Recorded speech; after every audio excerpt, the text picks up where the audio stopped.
నేను entire journey చెప్తాను. Sir. So ఎప్పుడైతే ఐఏఎస్ అయ్యానో చాలామంది అడిగారు, సార్ మీ జర్నీ చెప్పండి అని. నేను నా జర్నీని ఎట్లా చెప్తా అంటే, మా ఫాదర్ జర్నీ, మా ఫాదర్ ఒక ఐఏఎస్ ఆఫీసర్ని ఎట్లా రెడీ చేశారన్నది నా జర్నీ. సో మ్యామ్ కొంచెం బ్యాక్గ్రౌండ్కి వెళ్తే, మా ఫాదర్ని వాళ్ళ మా అమ్మ పెంచలేకపోయింది, ఆ పవర్టీ లెవెల్ ఉండేది. సో మా father is a kind of bonded labour. ఒకరికి ఇచ్చేసి బాబుని పెంచుకోండి, ఇంట్లో పని చేస్తాడు, ఫుడ్ పెట్టండి చాలు అని అట్లా వదిలేసింది మా నాన్నమ్మ, పెంచలేక. దెన్ మా ఫాదర్ వాళ్ళు ఫాదర్కి ఎవరైతే ఇచ్చేసారో వాళ్ళు ఏం చేశారంటే, బాబు నువ్వు చిన్నోని కదరా, నువ్వు పని చేశాక నువ్వు స్కూల్కి వెళ్ళి చదువుకో అని వాళ్ళు అట్లా మా డాడీని చదివించారు. మా అమ్మ కూడా 7th క్లాస్ వరకే చదువుకుంది, వాళ్ళు కూడా పెద్ద బ్యాక్గ్రౌండ్ ఏం లేదు. సో మా నాన్నకి తెలుసు స్టడీ వాల్యూ ఏంటో. సో తను ఎంత పేదరికంలో ఉన్నా, ఇన్ఫ్యాక్ట్ ఇంకొక బ్యాక్గ్రౌండ్ ఇవ్వాలంటే, నేను ఎప్పుడైతే పుట్టానో మా నాన్న మా అమ్మకు ఫుడ్ పెట్టలేకపోయాడు. సో అప్పుడు మా అమ్మమ్మలది కూడా మా ఊరే కాబట్టి, మా అమ్మమ్మ వాళ్ళ అత్త దొంగతనంగా టిఫిన్ తెచ్చి మా అమ్మకి ఇచ్చేది, ఊళ్ళో వారు ఎవరైనా చూస్తే బాగోదు ఇట్లా అని. సో అట్లా మా అమ్మ ఆ ఫుడ్ తిని నన్ను కన్నది, నన్ను పెంచింది. సో అక్కడ నుంచి స్టార్ట్ అయింది. మా ఫాదర్కి తెలుసు ఎడ్యుకేషన్ వాల్యూ ఏంటో. సో మిగతా వాళ్ళతో కంపేర్ చేసుకుంటే నాకు ఎప్పుడు బెస్ట్ ఇవన్నీ ట్రై చేసిండు. విలేజ్లో యూజువల్లీ గవర్నమెంట్ స్కూల్కి పంపిస్తారు, బట్ మా నాన్న ప్రైవేట్ స్కూల్ పంపించిండు, చిన్నదే బట్ ప్రైవేట్ స్కూల్ పంపించిండు. సో మిగతా వాళ్ళతో పోలిస్తే నాకు ఒక మంచి బుక్ కొనేనికి ట్రై చేస్తాడు. మిగతా వాళ్ళు గ్రేలో చదివితే నా కొడుకు వైట్ పేపర్లో రాయాలని కష్టమైనా కూడా కొనిచ్చాడు. మా నాన్న సాలరీ ఎంత ఉండేదండి, 4,000 5,000 నేను ఎప్పుడు 7th క్లాస్లో ఉన్నప్పుడు. తర్వాత 10th మంచి మార్క్స్ వచ్చిన తర్వాత ఇంటర్లో నాకు ఒక ఛాయిస్ ఉంది, ఏంటి 9.8 వచ్చింది. నేను నారాయణ శ్రీ చైతన్యకి వెళ్తేనే మంచి ఫ్యూచర్ ఉంటుందని నాకు తెలుసు. బట్ మా ఫాదర్ ఫ్యూచర్ కూడా నాకు తెలుసు, తన ఎంత ఏం చేస్తున్నాడో. సో నేను మా ఫాదర్కి ఏం అవ్వదని చెప్పా అంటే, నాకు హైదరాబాద్ వెళ్ళాలని లేదు, సిద్దిపేటలో చదువుకోవాలని ఉంది. బట్ దాని వెనుక అంతరార్థం ఏంటంటే, 1 lakh నువ్వు కట్టలేవు బాబు, నాకు ఇబ్బంది పెట్టాలని లేదు అని లోకల్ ప్రైవేట్ కాలేజ్లోనే చదివాను. అది అయిపోయింది. దాంట్లో ఐపీలో గుడ్ మార్క్స్ వచ్చాయి, 972. ఎంసెట్లో నా సొంతంగానే ప్రిపేర్ అయ్యాను, ఎందుకంటే లోకల్ కాలేజెస్లో ఎంసెట్ గురించి అంత చెప్పారు, అండ్ ఐఐటి జేఈ గురించి నాకు తెలియదు. దెన్ ఎంసెట్ కౌన్సిలింగ్ అప్పుడు 20,000 ర్యాంక్ అట్లా వచ్చింది కంబైన్డ్ ఐపీలో. దెన్ ఆప్షన్స్ పెట్టుకునేటప్పుడు ఐ టోల్డ్ మై ఫాదర్ ఏ లై, ఆయనకి ఇప్పటికీ తెలియదు. ఏం చెప్పానంటే, నాకు గుడ్ ప్రైవేట్ కాలేజెస్ వచ్చేవి, 20,000కి స్టిల్ వచ్చేవి. బట్ నేనేం చెప్పానంటే, గవర్నమెంట్ కాలేజ్లో చదివితే ఎక్స్పోజర్ వస్తుంది బాపు, మంచి టాలెంట్ ఉంటుంది, అక్కడ ఎక్కువ మంది ఉంటారు. సో నేను క్యాంపస్కి వెళ్తాను, అన్ని గవర్నమెంట్ కాలేజెస్ పెట్టుకున్నా. రీజన్ బీయింగ్, గవర్నమెంట్ కాలేజ్లో 10,000 ఫీ. సో కాలేజ్లో చదువుతూ సెకండ్ ఇయర్కి వచ్చేసరికి నాకు అర్థమైంది, ఈ కాలేజ్ నాట్ రెడీ. ఎందుకంటే గవర్నమెంట్ కాలేజ్లో ఫ్యాకల్టీ కొరత, ల్యాబ్స్ కొరత చాలా ఉండేది. ధర్నాలు చేసాము, రాస్తారోకాలు చేసాము. I was a student leader that time. So అన్ని క్లాస్లోకి వెళ్ళి రండ్రా ధర్నాలు చేద్దామని తీసుకొచ్చేటోని. దెన్ థర్డ్ ఇయర్కి వచ్చేసరికి I had to make a life decision కి ఏం చేయాలి. సో నా దగ్గర 2 ఆప్షన్స్ ఉండే, సివిల్ ఇంజనీర్ అవ్వాలా లేకపోతే సివిల్ సర్వెంట్ అవ్వాలా. దెన్ అక్కడ కూర్చొని థింక్ చేస్తే రెండింటిని నేను స్టార్టింగ్ నుంచే స్టార్ట్ చేయాలి, సివిల్ సర్వీసెస్ అయినా సివిల్ సర్వెంట్, సివిల్ ఇంజనీరింగ్ అయినా సివిల్ సర్వెంట్ అయినా. దెన్ నాకు మా ఫాదర్ చెప్పిన వర్డ్స్ గుర్తొచ్చా, బిడ్డ నువ్వు సివిల్ సర్వెంట్ అయితే బాగుంటుంది, కలెక్టర్ అయితే బాగుంటుందని. సో రెండు ఎట్లా స్టార్టింగ్ నుంచి స్టార్ట్ చేస్తా, బెటర్ స్టార్ట్ చేసేది ఏంటో మా ఫాదర్ డ్రీమ్ స్టార్ట్ చేస్తా. So I started IAS preparation because of my father. So third ఇయర్లోనే స్టార్ట్ చేశాను కదా, అప్పుడు కోచింగ్ అవన్నీ ఇంకేం ఆలోచించలేదు.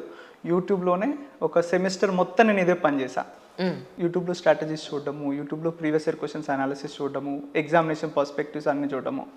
అండ్ దీనికి నాకు ఒక ఈగో కూడా యాడ్ అయింది, ఏంటంటే నాకు ఇంటర్ టైంలో ఐఐటి జేఈ గురించే తెలీదు. ఓకే. దెన్ అప్పుడు ఐ సర్చ్డ్ కి ఇండియాలో టఫెస్ట్ ఎగ్జామినేషన్ ఏంటి, యూపీఎస్సీ, నేను ఇది కొట్టాలి.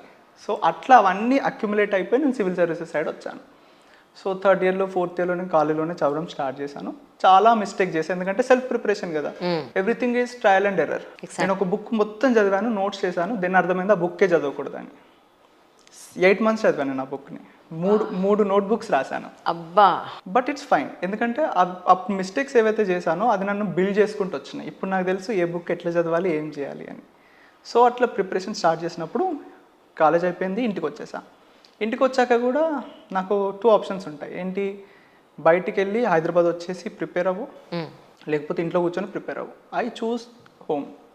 ఎందుకంటే అండి, మా ఫాదర్, నేను ఎప్పుడైతే సివిల్ సర్వీసెస్ ప్రిపరేషన్కి వచ్చిందో మా ఫాదర్ శాలరీ చెప్తున్నాను, ఎందుకంటే కాంటెక్స్ట్ కోసం. ఇట్స్ 8,500. 8,500లో మా daddy Kondapak to Siddipet 20 kilometers daily travel చేయాలి, అండ్ మా మదర్ని చూసుకోవాలి, 2 పిల్లల్ని చూసుకోవాలి. మీరు మీ తర్వాత తమ్ముడున్నారు. సో నేను మా ఫాదర్కి ఇంకొక అడిషనల్ బర్డెన్ ఇవ్వలేను. హాస్టల్ ఫీ కట్టాలి, నా ఫుడ్ ఖర్చులు పెట్టాలి, నేను బయటకు వస్తే కొంచెం చిన్న చిన్న ఖర్చులు ఉంటాయి. సో వాట్ ఐ డిసైడెడ్కి నేను ఇంట్లో ఉండే ప్రిపేర్ అవుతా. ఇబ్బందే, ఎవ్వరూ బిలీవ్ చేయలేదు. మా ఫాదర్కి అయితే ఎంతమంది చెవులు కొరికారోకి ఇక్కడ ఉంటే అవ్వదు, టైం వేస్ట్ చేస్తున్నాడు పిల్లాడు, హైదరాబాద్ పంపి. ఇన్ఫ్యాక్ట్ మై ఫాదర్ కూడా నాతో 2-3 టైమ్స్ ఈ మ్యాటర్లో హీటెడ్ డిస్కషన్స్ అయినాయి. ఆయనేమో కోచింగ్ తీసుకుంటే తప్ప అవ్వదని ఆయనే, లేదు బాపు నేను చేసి చూపిస్తాను నేను. So started. ఇంకొక రీజన్ ఏంటంటే మేము అగ్రికల్చర్ ఫ్యామిలీ. మా అమ్మ తెచ్చింది తన ఇంటికి వచ్చినప్పుడు 3 acres. సో మా అమ్మ వ్యవసాయం చేస్తూ ఉండే, డాడీ హాస్పిటల్లో కాంపౌండర్గా పనిచేస్తూ ఉండే.